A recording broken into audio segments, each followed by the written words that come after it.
కడప జిల్లా జమ్మలమడుగు మున్సిపల్ కార్యాలయం ఎదురుగా టీడీపీ బీజేపీ జనసేన కార్యకర్తల సమావేశం నిర్వహించారు। ఈ కూటమి సభలో ఏపీ బీజేపీ రాష్ట్ర ఉపాధ్యక్షులు ఆదినారాయణ రెడ్డి ఆసక్తికరమైన వ్యాఖ్యలు చేశారు। జమ్మలమడుగు వైసీపీ ఎమ్మెల్యే అభ్యర్థి సుధీర్ రెడ్డి ఎక్కువగా మాట్లాడితే చెప్పుతో కొడతామని పేర్కొన్నారు। హంతకులకు సీట్లు ఎలా ఇచ్చావు అంటూ సొంత సోదరీమణులే ముఖ్యమంత్రి జగన్మోహన్ రెడ్డిని ప్రశ్నిస్తున్నారన్నారు। అవినాష్ రెడ్డికి అడ్డం వస్తే షర్మిలమ్మను హత్య చేసినా ఆశ్చర్యపోవాల్సిన అవసరం లేదని తెలిపారు। అన్ని రంగాలను దెబ్బకొట్టిన ఘనత ముఖ్యమంత్రి జగన్మోహన్ రెడ్డికి దక్కిందని, రాష్ట్రంలో ఎలాంటి అభివృద్ధి లేదన్నారు। బటన్లు నొక్కడమే కాదు, నీవు ఎంత నొక్కింది కూడా చెప్పాలని, చేసిన అప్పు 6,50,000 కోట్లు ఇచ్చింది 2,70,000 కోట్లు, మిగిలినవి 3,80,000 కోట్లు ఏమయ్యాయంటూ ప్రశ్నించారు। స్టీల్ ప్లాంట్ నిర్మాణం, రాజోలి నిర్మాణం ఎక్కడన్నారు? జగన్కు 151 వస్తాయనుకుంటే మా కూటమికి 161 వస్తాయని తెలిపారు। నేను బీజేపీ రవి మొదలు దూరి చంపినమాట అది ఎట్లా హత్య చూసాం, కేసులు చూసాం, పరిస్థితులు చూసాం, ఇట్లా దూరం చూడలేము మధ్యలో మీ ముఖం ఒకడు వచ్చాయి। ఇక్కడ మా అన్న చెప్తున్నాడు నారాయణ రెడ్డి చెప్పు తీసుకొని కొడతాం, సుధీర్ ఎక్కువ మాట్లాడుతున్నాం।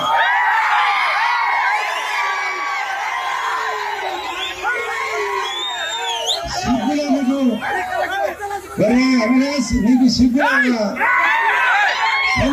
అక్క చెబుతోంది, మనోట అక్క చెబుతోంది సునీత అంతా కూడా సీట్లు ఎక్కించినారని। జగన్ రెడ్డి నీ ముఖానికి నువ్వు ఎందుకు సీట్లు ఇచ్చావు? ఎందుకు ఇచ్చావు సీట్లు? ఆ భూపేశ్ ను గెలిపించే బాధ్యత మీకు అందరికి ఉందా? ఎందుకు గెలిపించాలో చెప్పండి। అవినాష్ రెడ్డి అంటూ వస్తే పాపం షర్మిలమ్మను హత్య చేసి వచ్చిన అటువంటి దరిద్రుడు ఆలోచన।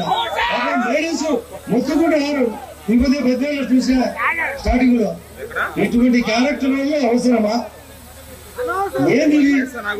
నేను కూడా ఎన్నిసార్లు మైక్ పట్టుకొని చెప్పినా, ఢిల్లీపై చెప్పినా, చంపితే మా బీజేపీ తరఫున ఒక భారతీయ జెండా కప్తారని। నేను భయపడే వాళ్ళైతే నేను ఒక్కరిగా తిరిగి మీరు కొనుక్కొని కావాలంటే, కాకపోతే సమస్యను బట్టి బాధాకరం ఉన్నా కూడా నేను దేని మీద కూడా బతికినా। ఎందుకు బీజేపీలో చేరినంటే బీజేపీ పార్టీ శ్రీరామ లక్ష్యం లాంటిది, కాబట్టి నా పరిస్థితి ఇంత దూరం రాదు। దాన్ని గుర్తించే నేను లోకల్ బాడీ ఎలక్షన్లు కంటెస్ట్ చేయడం కానీ, స్థానిక పరిస్థితులు ఎక్కడో బద్వేలు ఉప ఎన్నిక మా వాళ్ళు ఉన్నారు, ఇక్కడ బద్వేలు నాదే అనుకునే, ఆత్మకూరు ఉప ఎన్నిక నాదే అనుకునే, ఆ తర్వాత తిరుపతి ఉప ఎన్నిక కూడా మాకే అనుకోని దాదాపు 1000 మంది దొరుకుని పోయి ఎలక్షన్ జరిపినాం। అంటే గ్రేటర్ హైదరాబాద్కి ఎలక్షన్ పోయినాం, గుర్తించి ఇచ్చారు। నేనేదో పరివీ చేయలే, మా భూపేశకు అడవలే, ఆడ పరిస్థితులు బట్టి వచ్చింది। అందులో కూటమి అవసరం వచ్చింది। ఎందుకు కూటమి అవసరం వచ్చింది?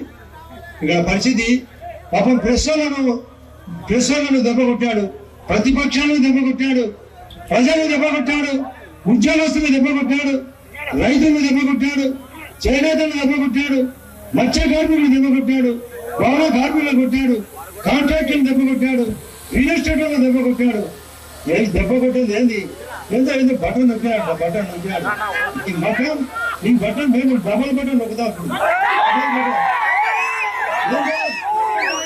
ఆలగడ్డ సంతాని ఒకటి ఆలగడ్డలు ఉంది, ఒకటి పక్కనే మన ఊరు పక్కన ఆలగడ్డ ఒకటి వచ్చినాడంట, ఆలగడ్డ సంతలో అర్ధచేరు ఊడిపోటు అవలీలా ఏం చేద్దామంటే ఒక 50 గ్రాములు ఎత్తేది।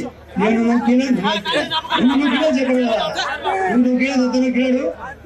అసలు తెచ్చిన అప్పు 6,50,000 కోట్లు, ఇచ్చినది 2,70,000 కోట్లు, మిగతా 3,80,000 కోట్లు ఎక్కడ పోయినాయి? కాంట్రాక్టర్కి ఎక్కడన్నా బిల్లు ఇచ్చాడా? ఎక్కడన్నా రోడ్లు, ఎక్కడన్నా కొత్త రోడ్లు ఏర్పడినాయా? నేను అడిగే మాట కరెక్ట్ తీసేస్తాను। పార్టీ తెలుగుదేశం పార్టీ ఏ విధంగా 2019 నుంచి ప్రజా పోరాటాల్లో ఉంది, ఏ విధంగా మన నాయకుడిని ప్రజల్లో ఉన్నప్పుడు ఏ విధంగా ఇబ్బంది పెట్టి జగన్మోహన్ రెడ్డి గారు జైలు పాలు చేశారు, ఏ విధంగా గతంలో చంద్రబాబు నాయుడు గారు 2014 నుంచి 19 ముఖ్యమంత్రిగా ఉన్నప్పుడు ఏ విధంగా అభివృద్ధి పదంలో ముందుకు సాగింది। 2014లో మన నాయకుడు చంద్రబాబు నాయుడు ముఖ్యమంత్రి అయిన తర్వాత కొత్త రాష్ట్రము, కొత్త సంసారం, ఏ విధంగా రాష్ట్రాన్ని నడపాలా, మనకేమో హైదరాబాద్ క్యాపిటల్ ని తీసేసినారు, అమరావతి క్యాపిటల్ గా మనం డిక్లేర్ చేసుకున్నాం। కానీ ఇక్కడ ఉన్న రైతులు, ఉద్యోగస్తులు, లేదా నిరుద్యోగము ఏ విధంగా దాన్ని మనము పారదోలాలంటే దాని అన్ని కార్యాచరణ పెట్టుకుని ముందుకు సాగినారు. అమరావతిని రైతులు స్వచ్ఛందంగా 33-36 వేల ఎకరాలు స్వచ్ఛందంగా ఇచ్చినారంటే కేవలం అది చంద్రబాబు నాయుడు గారి మీద నమ్మకంతో ఆ ల్యాండ్ బ్యాంక్ ఇచ్చినారు. అట్లా ఉన్న నాయకుడిని మనం ఈ రోజు 2019లో రెండోసారి ముఖ్యమంత్రి అంటే మన రాష్ట్రం చాలా బాగుండేది, చాలా ముందుకు సాగేది. కానీ చాలా ఇబ్బందుల్లో ఆ రోజు జగన్మోహన్ రెడ్డి గారు ఏ విధంగా లేనిపోని మాటలు, నోటికి ఎంత వస్తే అంత మాటలు చెప్పి ఓట్లు దండుకున్నారు. మరి ముఖ్యంగా కడప జిల్లాలో గంపగుత్తగా ఓట్లు వేయించుకున్నారు. కడప జిల్లా వాడు, సొంత జిల్లా వాడు ముఖ్యమంత్రి అయితే వాళ్లకు ఉపయోగం ఉంటుంది అనుకున్నారు. ఈ విధంగా ప్రతి ఒక్కరిని మోసం చేసి రైతుల్ని, ఉద్యోగస్తుల్ని, నిరుద్యోగుల్ని, ఈ రోజు ప్రతి ఒక్క పేద మధ్య తరగతి కుటుంబాలను కూడా ఈ రోజు బటన్ నొక్కుతూ కార్యక్రమం అని నేను డబ్బులు వేసిన సంక్షేమం మీద పెద్దపీట వేసినా చెప్తున్నారు.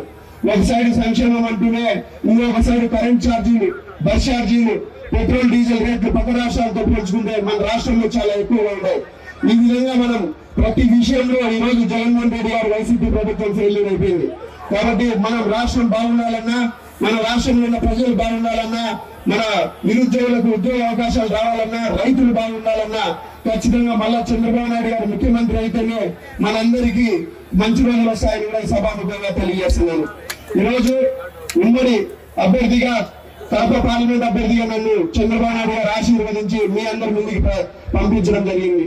ఈ రోజు చంద్రబాబు నాయుడు గారు ఏ విధంగా నన్ను 2021లో నేను ఈ తెలుగుదేశం పార్టీ ఇన్ఛార్జ్ గా బాధ్యతలు తీసుకున్న రోజు నుంచి ప్రతి నిత్యం ప్రజల్లో ఉంటూ ఏ కార్యక్రమమైనా, పార్టీ కార్యక్రమం బాధుడే గాని, లేకపోతే ప్రాజెక్టుల పైన యుద్ధ పేరు గాని, యోగలం గాని, ఇదే కర్మరా మన రాష్ట్రానికి కానీ ఇటువంటి కార్యక్రమాలన్నీ, పార్టీ కార్యక్రమాలన్నీ చిత్తశుద్ధితో పనిచేసినాము.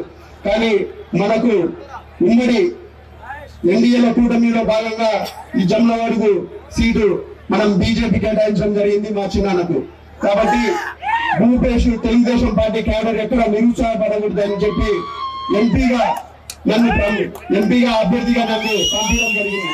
కాబట్టి మీరు తెలుగుదేశం పార్టీ కార్యకర్తలు ఎవరు ఏమీ కానీ అభద్రతా భావంతో ఉండకండి.